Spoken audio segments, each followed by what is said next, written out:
UIT lottery में विसंगतियों की जांच कर कार्रवाई कराने की मांग को लेकर आमजन पहुंचे जिला कलेक्ट्री। लोगों ने आरोप लगाते हुए कहा, लॉटरी में कई अनियमितताएं पाई गई हैं, जैसे योग्य आवेदकों की सूची सार्वजनिक न करना, सामान्य वर्ग को विशेष वर्ग में शामिल करना, यूआईटी कर्मचारियों को भूखंड आवंटित करना, विशेष वर्ग के कोटे का गलत इस्तेमाल हुआ है, आवेदकों से अलग अलग योजनाओं के नाम पर शुल्क लेकर एक ही लॉटरी में शामिल किया गया। ऐसा लगता है कि अधिकारियों ने जानबूझकर धांधली की है।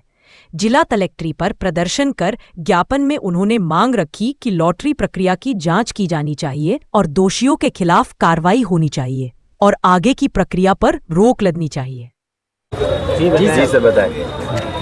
हम यहाँ यूआईटी ने जो 8 योजनाओं की लॉटरी निकाली थी 16/10/2025 को, तो ये इसके लगभग 6 महीने पहले फॉर्म भरे गए अप्रैल के आसपास। उसमें इन्होंने क्या किया यूआईटी ने कि 8 अलग अलग योजनाओं में अलग अलग फॉर्म भरवाए, अलग अलग लॉटरी निकालने के नाम पर। ऑफलाइन फॉर्म लिए और लॉटरी निकाली इन्होंने ऑनलाइन, और ऑनलाइन जिस भी ऐप के थ्रू उन्होंने निकाली उसमें इतनी सारी डिस्क्रिपेंसीज कर दी कि एक तो कैटेगरी वाइज इन्होंने आवेदनों की जो भी योग्य उम्मीदवार थे, योग्य आवेदक थे, उनकी लिस्ट नहीं डाली कैटेगरी वाइज, जिससे कि मैं चेक कर सकूं कि किस कैटेगरी में कितने लोग हैं, मेरी कैटेगरी में कितने लोग हैं और कितने भूखंड आवंटित थे, उनमें से मेरे को मिलना चाहिए था कि नहीं मिलना चाहिए था। जो कि सरेआम ये इस तरह से इंडिकेट करता है कि इसमें जानबूझकर जो यूआईटी के कर्मचारी हैं उनके द्वारा भ्रष्टाचार और बड़े लेवल पर भ्रष्टाचार फैलाया गया।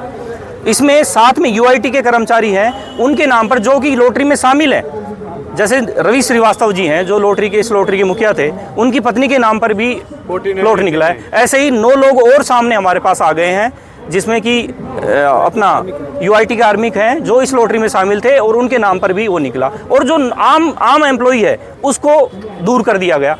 ऐसे ही एससी कैटेगरी में जनरल के लोगों को शामिल कर दिया गया। जनरल के लोगों का किसी और कैटेगरी में नाम डाल दिया कि जिससे कि कल का उनका भी हम डॉक्यूमेंट वेरिफिकेशन के नाम पर निरस्त कर देंगे। ऐसे ही मैंने अप्लाई किया है पटेल नगर विस्तार में, मेरा नाम आ गया अब्दुल कलाम में या किसी और आवासीय योजना में। ऐसे ही जो यूआईटी के जो इसमें शामिल हैं जितने भी लोग, इन्होंने इतने बड़े लेवल पे घोटाला किया कि लगभग इसमें फॉर्म की जो राशि है वो 10,000 से 50,000 तक की थी। फॉर्म आए लगभग 90,000 से ज़्यादा के, इसके हिसाब से 250 करोड़ के आसपास का वो बनता है। तो सोचो कि इतने टाइम तक डिले करने का इनका क्या रीजन था, जो मेन डिले। और दिवाली से जस्ट पहले इनका निकालने का यही था कि लोग प्रशासन छुट्टी पे चला जाएगा, कोर्ट बंद हो जाएंगे और लोग कुछ कर नहीं पाएंगे, सब अपने अपने कामों में बिजी हो जाएंगे और हम अपना जो अलॉटमेंट का कार्यक्रम है वो उसको आगे कर देंगे। आज भी जो लोग इकट्ठे हुए हैं वो ये लोग हैं जो अपना कीमती टाइम निकालकर फिर भी यहाँ पर आए हैं उस प्रशासन के खिलाफ कुछ कार्रवाई हो।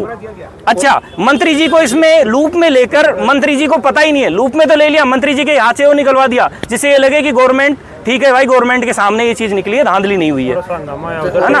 और वहां पर हंगामा हुआ तो वहां पर जो वीडियोग्राफी है उसको बंद करा दी गई, वीडियोग्राफी नहीं होने दी, और जो लोग करने लगे थे, कुछ हंगामा कर रहे थे, उनको इधर उधर साइड में ले जाके प्रशासन के द्वारा चुप करा दिया गया या फिर 2-4 को डरा दिया गया कि हम तुम्हारे खिलाफ वो कर देंगे। अब हमारा सबमिशन यही है कि ये जो लॉटरी है, पूरी लॉटरी, इसमें जितने भी योग्य उम्मीदवार थे, पहले तो जो योग्य आवेदक थे उनकी सूची, वर्गवार सूची जारी हो कैटेगरी वाइज कि किस कैटेगरी में कितने लोग हैं, जिससे कि मैं ये चेक कर सकूँ मेरा उस कैटेगरी में नाम है कि नहीं है।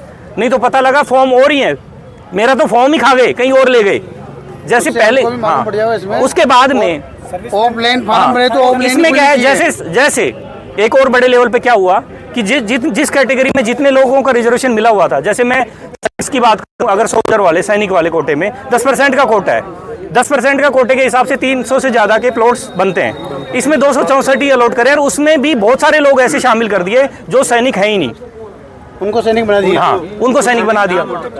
मेरा नाम शंकर है। दूसरा, अब इसमें भी सैनिक में भी अलग अलग कैटेगरीज बनाई गई हैं, हैंडीकैप कैटेगरी वगैरह। हाँ, पूरा भ्रष्टाचार है।